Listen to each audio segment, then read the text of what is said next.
వాళ్ళు ఆనాడు project report బ్యాంకులకు సబ్మిట్ చేసిండ్రు, డబ్బులు తెచ్చుకున్నారు, వాళ్ళే ఖర్చు పెట్టుకుని తప్ప మాకు సంబంధం లేదు.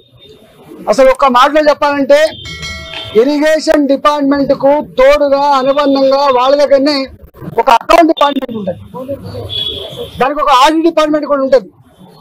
ఆ బిల్లులు మంచా చెడా, పనులు అయినాయా కాలేదా, క్వాంటిటీ ఉందా లేదా, క్వాలిటీ ఉందా లేదా, ఇవన్నీ చెక్ చేసుకోవాల్సింది ఆ ఇరిగేషన్ డిపార్ట్మెంట్ నుండి వాళ్ళ అకౌంట్ సెక్షన్, ఆ తదుపరి ఆడిట్ సెక్షన్ మా దగ్గరికి వస్తుంది. కాళేశ్వరం కార్పొరేషన్ కింద ఏ డబ్బులు అయితే ఉండనో వాళ్ళే నేరుగా పే చేసుకున్న మాకు సంబంధం లేదు. బడ్జెట్ అలొకేటెడ్ డబ్బు అయితే ఉందో మా దగ్గర అలొకేటెడ్ డబ్బు ఉంటే తప్పకుండా దాని ప్రకారం బిల్లు పే చేస్తాం తప్ప దాని వాల్యూస్తో కానీ వాటితో మాకు ఏం సంబంధం లేదని చెప్పి కరాఖండిగా చెప్పడం జరిగింది. కానీ వాళ్ళ ఎంత దుర్మార్గులు అంటే ఈ ఈటల రాజేంద్ర గారు పిలుస్తాడు, ఏం పిలుస్తావు, ఏం పిలిచినా ఏముంటది, మా బతుకు ట్రాన్స్పరెంట్ గా మేము ఎథిక్స్ కోసం బతికిన వాళ్ళం, ప్రజల కోసం బతికిన వాళ్ళం. కంట మీద తుపాకీ పెట్టినా కూడా గదే మాట మాట్లాడడం తప్ప ఇంకోటి మాట మాట్లాడటం కాదు. ఇవాళ పిచ్చి కూతలు, కారు కూతలు, ఇవాళ కుక్కలు ఎక్కబడ్డే మాటలు చూస్తూ ఉంటే బాధ అనిపిస్తూ ఉంది. ఏది ఏమైనా తెలంగాణ ప్రజలు నిజమైన న్యాయ నిర్ణేతలు, ఎవడు తప్పు చేసిండో ఎవడు ఒప్పు చేసిండో వాళ్ళు నిర్ణయిస్తారు తప్ప ఇవాళ కొద్ది మంది బట్ట కాల్చి మీద చేసినంత మాత్రం మీకు అయ్యే ప్రసక్తి లేదు. కానీ ఒక్కటి మాత్రం మళ్ళీ ఒకసారి చెప్పదలుచుకున్న, 3 బరాజులు మేడిగడ్డ దాని విలువ 4,600 కోట్లు, సిందిల్లా అదేవిధంగా అన్నారం ఒకదానికేమో 2,700 కోట్లు, ఒకదానికేమో 2,011 కోట్లు.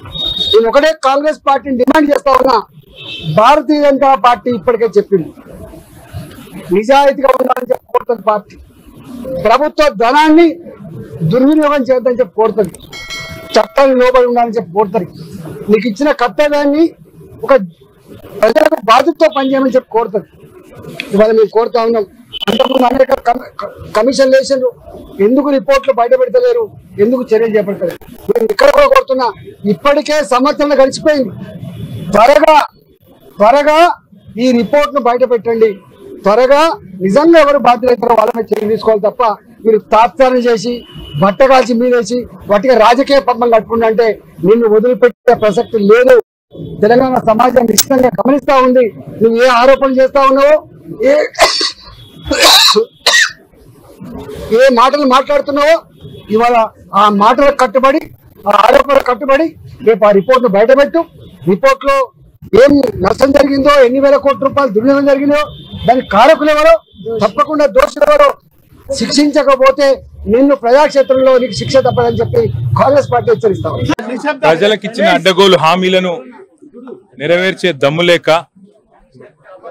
తాము తీసుకునే కమిషన్ల మీద ఇవాళ రాష్ట్రం మొత్తం గగ్గోలు పెడుతుంటే, ముఖ్యంగా రాష్ట్రంలో ఉండే ఈ చిన్న చిన్న వర్కులు చేసుకునే కాంట్రాక్టర్లతో సహా అందరూ చివరికి సెక్రటేరియట్కి వచ్చి ఇది కమిషన్ల ప్రభుత్వం అని చెప్పి 20% కమిషన్, 30% కమిషన్ అంటూ వాళ్ళు ధర్నాలు చేయడం, చివరికి కాంగ్రెస్ పార్టీ ఎమ్మెల్యేలు, కాంగ్రెస్ పార్టీ మంత్రులే ఈ ప్రభుత్వంలో కమిషన్లు లేంది, పైసలు లేంది, పర్సెంటేజీలు లేంది ఏది జరగదు అని నిష్కర్షగా ఇవాళ బహిరంగ వేదికల మీదే చెప్తా ఉంటే ఏం చేయాలనో తెలవక, దిక్కుదోచక తమ కమిషన్ల నుంచి ప్రజల దృష్టి మలచడానికే ఇవాళ కమిషన్లని, దానికి ఏదో నోటీసులని ఈ ప్రభుత్వం డ్రామా చేస్తా ఉన్నది.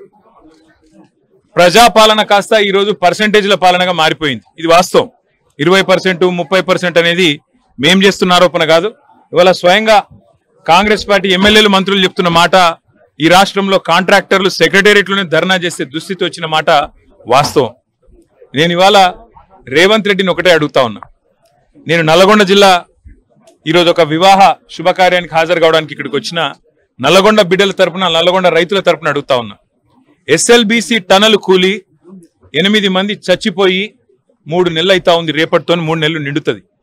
ఇంకో ప్రభుత్వంలో సమర్థుడైన ముఖ్యమంత్రి ఉంటే మంగళగ్రామం నుంచి కూడా ఈ పాటికే తిరిగి మనుషులు అక్కడికి ఎక్కువపోయి ఉంటే ఆడికెళ్ళి తెచ్చేటోళ్ళు. సమర్థవంతమైన ప్రభుత్వం ఉంటే చేసే పని గది. కానీ 3 నెలలు అయితే అసలు ఎస్ఎల్బిసి టన్నెల్ మీ కమిషన్ల ఆరాటంతోని మీ కక్కుర్తితోని ఏదైతే కూలిపోయిందో ఇంతవరకు అందులోంచి శవాలను కనీసం తీసే దమ్ము లేదు.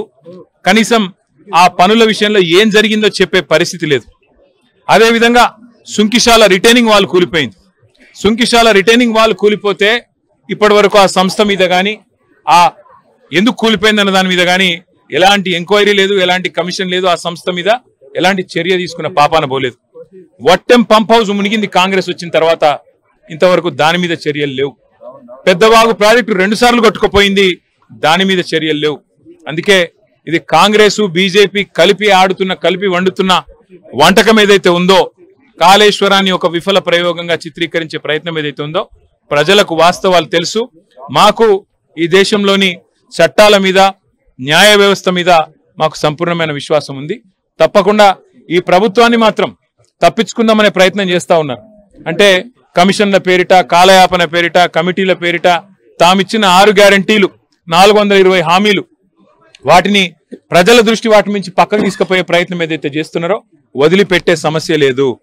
ఎప్పుడు ఇస్తావు నెలకు 2500 రాష్ట్రంలోని 1,68,00,000 మంది ఆడబిడ్డలు అడుగుతున్నారు, అడుగుతూనే ఉంటాం. అట్లాగే ఎప్పుడు ఇస్తావు తులం బంగారం అని ఇవాళ పెళ్లిళ్లలో ఉండే ఆడబిడ్డల తల్లిదండ్రులు అడుగుతున్నారు, వదిలిపెట్టాం. ఎప్పుడు ఇస్తావు 4,000 పెన్షన్ అని చెప్పి ఇవాళ రాష్ట్రంలోని పెద్ద మనుషులు అడుగుతున్నారు, వాళ్ళ తరపున అడుగుతూనే ఉంటాం. అట్లాగే ప్రతి ఒక్క హామీని అమలు చేసేదాకా వదిలిపెట్టాం.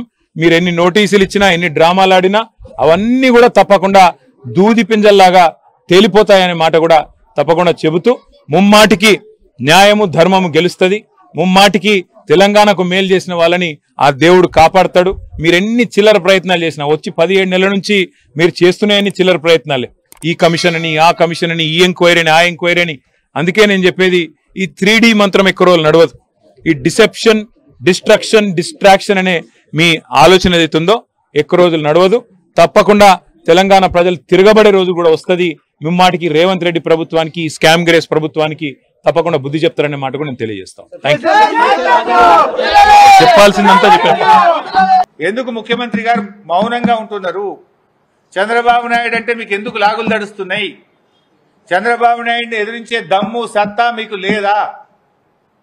అపెక్స్ కౌన్సిల్ మీటింగ్ పెట్టమని చెప్పి అడగరా మీరు? ఎందుకు సుప్రీంకోర్టుకు వెళ్లరు? ఎందుకు ప్రధానమంత్రిని నీతి ఆయోగ్ మీటింగ్ లో ప్రశ్నించరు అని మేము అడుగుతా ఉన్నాం. ఇవన్నీ చూస్తా ఉంటే వీళ్ళు బాధ్యత లేకుండా వ్యవహరిస్తా ఉన్నారు. పూర్తిగా ఆంధ్రప్రదేశ్ కు దాసోహం అయిపోయింది. ఇలా మేము ప్రశ్నిస్తున్నాం. 2 నెలల నుంచి బీఆర్ఎస్ పార్టీ ప్రశ్నిస్తూ వచ్చింది. చివరికి మేము సుప్రీంకోర్టుకు మేమే వెళ్తాం. రాష్ట్ర ప్రభుత్వం చేత కాకపోతే, రాష్ట్ర ప్రభుత్వం స్పందించకపోతే బీఆర్ఎస్ పార్టీ సుప్రీంకోర్టుకు పోయి అయినా సరే బనకచెర్లను ఆపుతాం, తెలంగాణ ప్రయోజనాలు కాపాడతామని చెప్పాం. ఇప్పటికి కూడా కట్టుబడి ఉంటాం. రాజకీయాల కోసం రేవంత్ రెడ్డి మాట్లాడే తప్ప ఆయన మాటల్లో నిజాయితీ లేదు. గోబల్స్ ప్రచారం కాంగ్రెస్ నాయకులు చేస్తుండ్రు. కాళేశ్వరం ఇంటాక్ట్ ఉన్నది. కేవలం 2 పిల్లర్లు వంగినాయి. నీకు చిత్తశుద్ధి ఉంటే 3 నెలలు చేయొచ్చు దాన్ని.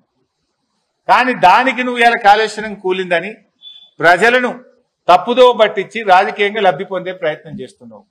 నేను సూటిగా అడుగుతున్నా, నువ్వు కొబ్బరికాయ కొట్టే గండమల్లకొచ్చే నీళ్లు కాళేశ్వరం నీళ్ళ కావా చెప్పు ఫస్ట్.